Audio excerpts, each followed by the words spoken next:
अस्सलाम वालेकुम, मैं हूं असद अली और आप देख रहे हैं असद अली टीवी। दोस्तों, आज मैं आपके लिए 3 माह के इस्तेमाल के बाद सैमसंग A32 का रिव्यू लेकर हाजिर हूं। ये कंप्लीट रिव्यू होगा जिसमें मेरी 3 माह की मेहनत शामिल है और 3 माह से फ़ोन को यूज़ कर रहा हूं आपको बताने के लिए क्या आप एक लो रेंज या मिड रेंज में जो एक फ़ोन है वो यूज्ड में बाई कर सकते हैं या न्यू में बाई कर सकते हैं। तो मैं आपको ये रिकमेंड करूंगा कि आप इसको न्यू या यूज दोनों में बाई कर सकते हैं। और इसकी जो प्राइस थी, जो मैंने इसको ख़रीदा था, वो तकरीबन 39,000 के करीब थी और अब आपको ये पाकिस्तानी मार्केट में तकरीबन 30,000 के करीब जो है यूज्ड में मिल जाएगा। इसकी जो स्पेसिफिकेशन है वो मैं आपको बता देता हूँ। ये 6GB RAM, 128GB internal storage और इसके अलावा 5000 mAh बैटरी के साथ आपको ये वेरिएंट ऑफर किया जाता है। और इसके अलावा इसका सबसे बड़ा हाईलाइट जो है वो इसकी स्क्रीन है। इसकी जो स्क्रीन है वो आपको 90 हर्ट्ज में ऑफर की जा रही है, 90 हर्ट्ज रिफ्रेश रेट के साथ और वो भी सुपर एमोलेड के साथ। तो कमाल का यार एक्सपीरियंस मिलने वाला है आपको। लेकिन कुछ इसमें ड्रॉबैक भी हैं, कुछ प्रॉब्लम्स भी हैं और कुछ मज़े की चीज़ें भी हैं। लेकिन वीडियो आपको पूरी देखनी पड़ेगी आपको ये सारा समझने के लिए क्या ये फ़ोन आपको बाय करना चाहिए या आपको ये फ़ोन बाय नहीं करना चाहिए। तो चलिए स्टार्ट करते हैं। दोस्तों, वीडियो शुरू करने से पहले मैं आपसे एक ही रिक्वेस्ट किया करता हूं कि यार वीडियो को लाइक और शेयर ज़रूर कर दें। और वीडियो को लाइक और शेयर करना बिल्कुल फ्री है, आपका कोई भी खर्चा नहीं आता। और इसके अलावा अगर आपने चैनल को सब्सक्राइब नहीं किया तो चैनल को भी सब्सक्राइब कर लें। और अगर आपने बेल आइकन को प्रेस करके अभी तक नोटिफिकेशंस को ऑन नहीं किया तो बेल आइकन को प्रेस करके नोटिफिकेशंस को भी ऑन कर लें।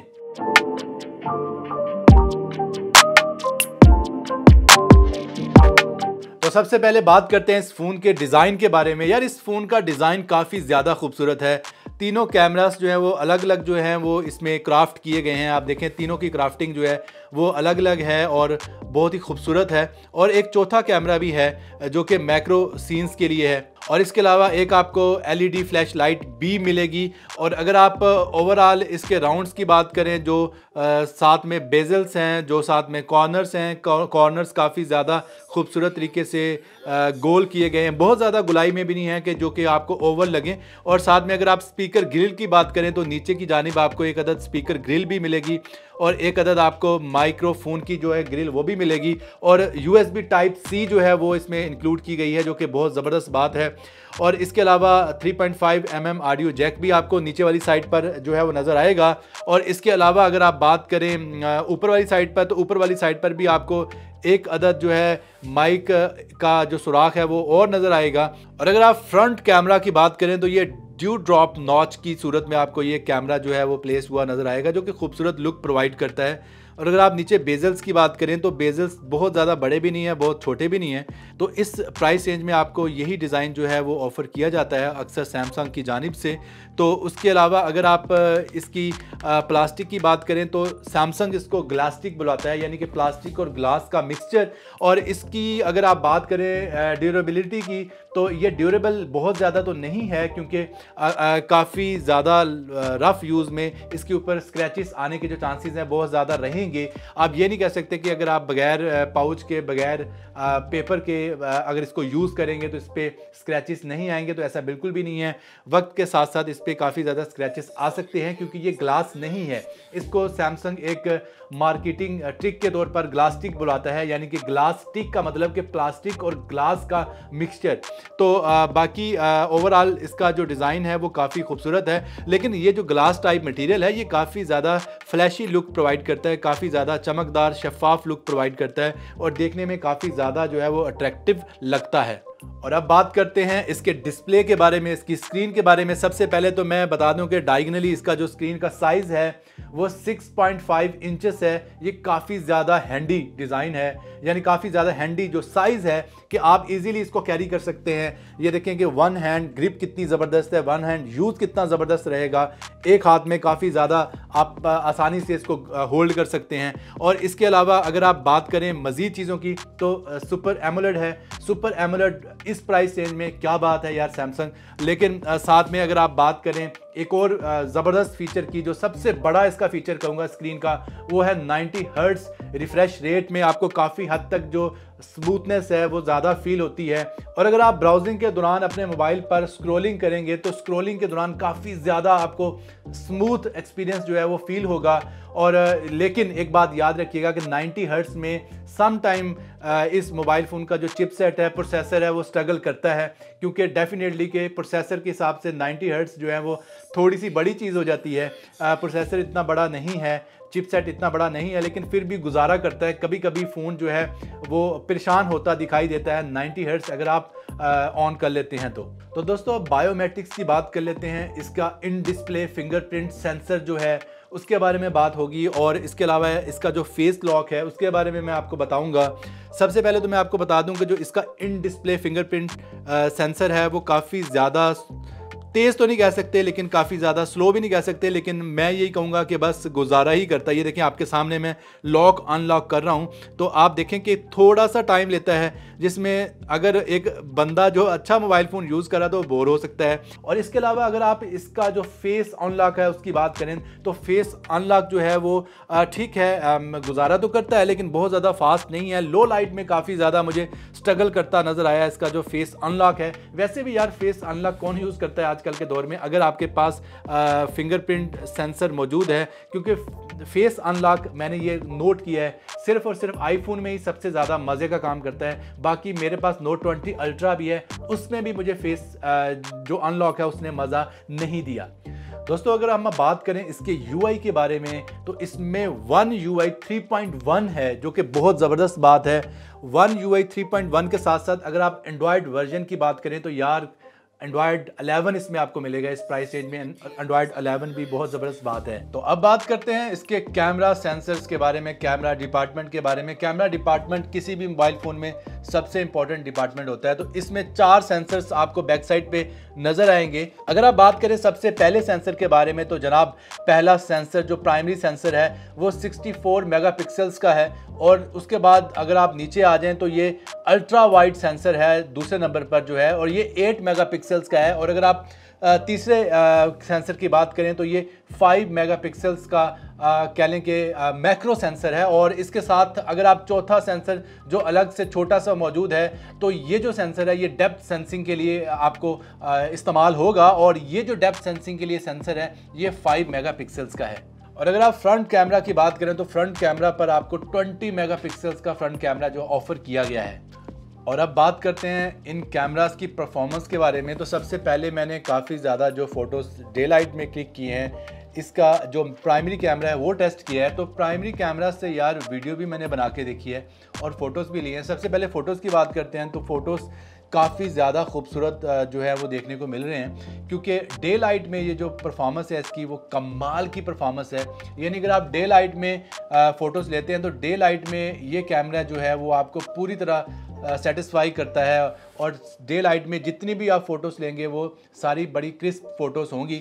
और यानी कि डे लाइट का मतलब ये है कि एक रीज़नेबल अगर लाइट मौजूद है शाम के टाइम तक तो ये कैमरा जो है वो ज़बरदस्त है। लेकिन अगर आप रात के टाइम यानी कि नाइट मोड में इस कैमरा से फ़ोटोज़ लेते हैं इसके प्राइमरी सेंसर से, तो जनाब रात को अगर आप नाइट मोड ऑन नहीं करते तो मेरा ख्याल है कि वहाँ पर आपको बस गुजारा ही देखने को मिलता है, बहुत अच्छी परफॉर्मेंस तो नहीं मिलती जिस तरह आप डे लाइट में काफ़ी ज़्यादा अच्छे तरीके से जो है फ़ोटोज़ ले पाते हैं। तो लेकिन अगर आप नाइट मोड ऑन कर लेते हैं तो प्राइमरी सेंसर काफ़ी अच्छे से आपको नाइट मोड में हेल्प करता है। अगर आप अल्ट्रा वाइड की बात करें तो अल्ट्रा वाइड जो है वो डे लाइट में तो ज़बरदस्त काम कर रहा है, लेकिन रात को जो है वही बात कि रात को अल्ट्रा वाइड जो है वो बिल्कुल तबाह हो जाता है, क्योंकि अल्ट्रा वाइड सेंसर वैसे ही ज़्यादा लाइट मांगता है, और लेकिन रात को अल्ट्रा वाइड जो है वो मैं तो ये कहूँगा कि गुजारा ही करता है और मुश्किल से गुजारा करता है। तो मैं यही आपको मशवरा दूंगा कि रात के टाइम जब लाइट कम हो तो अल्ट्रा वाइड को ज़्यादा काम में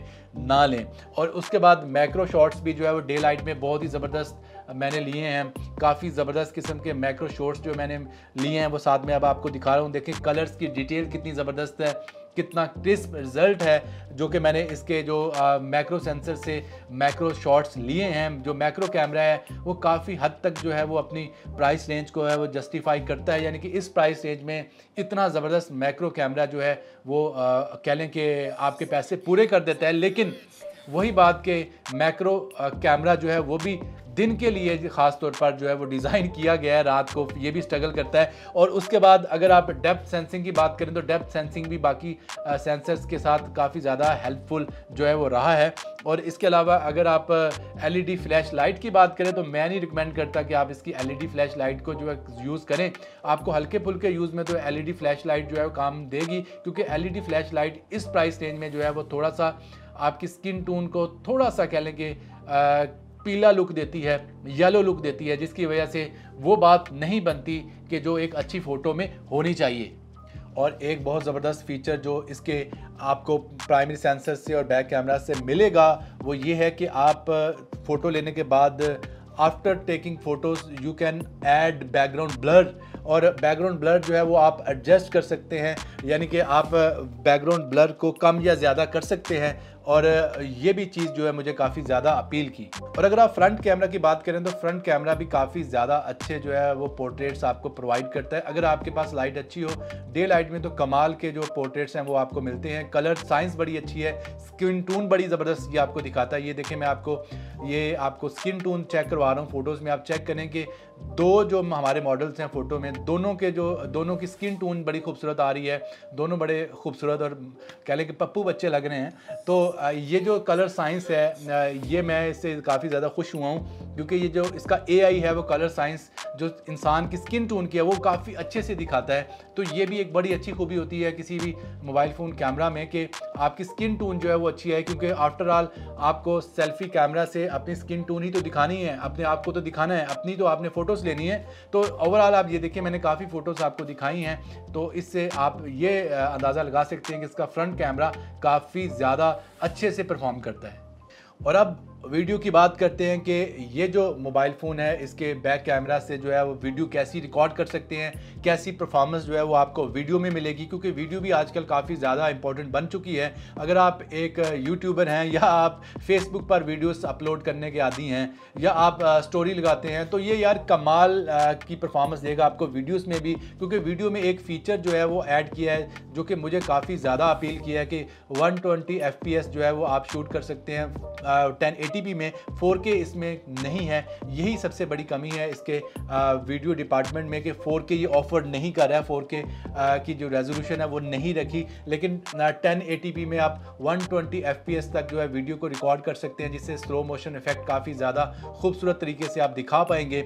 और इसके अलावा अगर आप बात करें फ्रंट कैमरा से, तो फ्रंट कैमरा की वीडियो भी काफ़ी अच्छी आप रिकॉर्ड कर सकते हैं, लेकिन मुझे बैक कैमरा की जो वीडियो वो काफ़ी ज़्यादा पसंद आई। अगर आप बात करें EIS यानी कि इलेक्ट्रॉनिक इमेज स्टेबलाइजेशन की, तो इसके बैक सेंसर्स में आपको ये खूबी मिलती है कि आप अगर भाग रहे हैं या पैदल चल रहे हैं तो आप इस EIS को ऑन करके काफ़ी हद तक जो झटके हैं, जो फ्लिकरिंग है, जो जटर्स हैं उनको कम कर सकते हैं। लेकिन आप याद रखें कि अगर तो आप एक अच्छे तरीके से एक स्टेडी वॉक कर रहे हैं, यानी कि बहुत ज़्यादा तेज़ नहीं चल रहे, भाग नहीं रहे, तो फिर काफ़ी अच्छे तरीके से ये आपकी वीडियो को स्टेबलाइज़ करेगा इसका जो कैमरा है, बैक कैमरा जो प्राइमरी सेंसर है। लेकिन अगर आप काफ़ी तेज़ भागते हैं तो फिर ये थोड़ा सा स्ट्रगल करता है और काफ़ी ज़्यादा जो जटर्स हैं, जो आपको झटके हैं और काफ़ी ज़्यादा जो कह लें कि प्रॉब्लम्स हैं वो आपको वीडियो में देखने को मिलेंगे। लेकिन फिर भी काफ़ी हद तक कोशिश तो ये करता है, लेकिन फिर भी झटके जो है, जटर्स जो है वो रह जाते हैं। ये मैं आपको फुटेज जो है वो दिखा रहा हूँ और इस फुटेज में आप चेक कर सकते हैं कि जब हमने इसको भाग कर इससे वीडियो शूट करने की कोशिश की तो हल्के हल्के जो झटके जो आपको नज़र आ रहे हैं ये मौजूद है कि पूरी तरह से ये वीडियो को स्टेबलाइज नहीं कर पाया। लेकिन अगर आप एक ख़ास रिदम में चलते हैं तो फिर काफ़ी हद तक ये वीडियो को स्टेबलाइज कर देता है। और अगर आप बात करें इसकी परफॉर्मेंस की, और हमने इस पर PUBG जो है वो खेली, और ये गेमिंग परफॉर्मेंस की मैं बात करना चाह रहा हूँ कि क्योंकि गेमिंग जो है आजकल काफ़ी ज़्यादा इंपॉर्टेंट चीज़ बन चुकी है। अगर आप एक गेमर हैं तो जनाब PUBG पर ये फ़ोन काफ़ी ज़्यादा हीटअप तो नहीं हुआ, यानी इसका जो टेम्परेचर है वो थोड़ा सा यानी कि राइज़ किया 38 सेंटीग्रेड तक जो इसका टेम्परेचर गया, जो कि बहुत बड़ी कोई बात नहीं है, कोई बहुत बड़ा इशू नहीं है।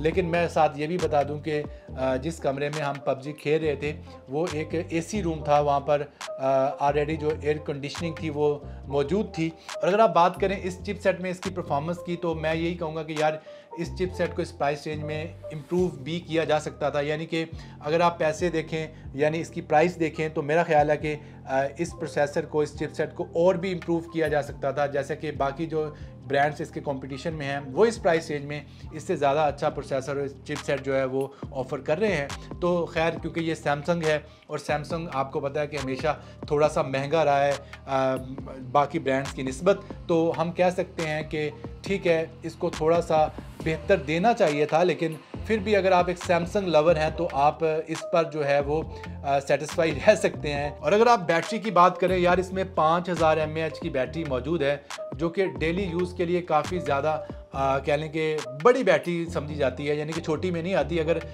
4000 mAh होती तो मैं ये कहता कि यार इसको मज़ीद इम्प्रूव किया जाए, क्योंकि अभी इसका साइज़ इतना है तो इसमें 5000 mAh की बैटरी जो है वो काफ़ी है। अगर ज़्यादा इससे बड़ी बैटरी लगाई जाती तो इससे इस फ़ोन का वेट वो भी बढ़ जाता। और अगर मैं इसकी परफॉर्मेंस बताऊं, इसकी बैटरी की परफॉर्मेंस, तो जनाब मैं यही कहूँगा कि अगर आप इसको बहुत रफ़ यूज़ कर रहे हैं, हर तरह का यूज़ कर रहे हैं, यानी गेमिंग भी कर रहे हैं और वीडियोस भी देख रहे हैं और कॉल्स भी ले रहे हैं, तो ये एक दिन तक बैटरी जो है इसकी चल जाएगी। लेकिन अगर आप गेमर नहीं हैं और आपका यूज़ भी बहुत नॉर्मल है तो आप 1.5 से 2 दिन भी इसकी बैटरी पर निकाल सकते हैं। तो दोस्तों, अब मैं कंक्लूजन की तरफ आता हूँ। यानी कि जो मैंने रिज़ल्ट निकाला है वो ये है कि यार इसको न्यू लेने की बजाय यूज़ लें। अगर आप इसको स्कैंडी डिवाइस के तौर पे लेना चाह रहे हैं तो मैं यही मशवरा दूंगा कि आप इसको यूज्ड डिवाइस के तौर पर भी ले सकते हैं। और यूज़ में ये ज़्यादा से ज़्यादा आपको 25,000 से 30,000 के दरमियान लेना चाहिए। अगर ये 25 से 30 के दरमियान आपको अच्छी कंडीशन में मिल रहा है तो आप इसको बाई कर सकते हैं। और अगर आप न्यू लेते हैं तो तभी लें, अगर आप बहुत बड़े सैमसंग लवर हैं तो फिर आप इसको न्यू भी परचेज़ कर सकते हैं, क्योंकि न्यू की जो प्राइस है वो तकरीबन 38,000 से 40,000 के करीब है। जो मैंने इसको परचेज़ किया था वो 39,500 के करीब मैंने इसको 3 माह पहले परचेज़ किया था। लेकिन फिर भी आप मार्केट से इसकी जो फ्रेश प्राइस है वो चेक कर लीजिएगा, क्योंकि प्राइसेस अप डाउन होती रहती हैं। उम्मीद करता हूं कि आपको ये वीडियो पसंद आई होगी। अगर आपको ये वीडियो पसंद आई है तो वीडियो को लाइक और शेयर ज़रूर कर दें। मिलते हैं जल्द नए वीडियो के साथ, तब तक के लिए अल्लाह हाफिज़।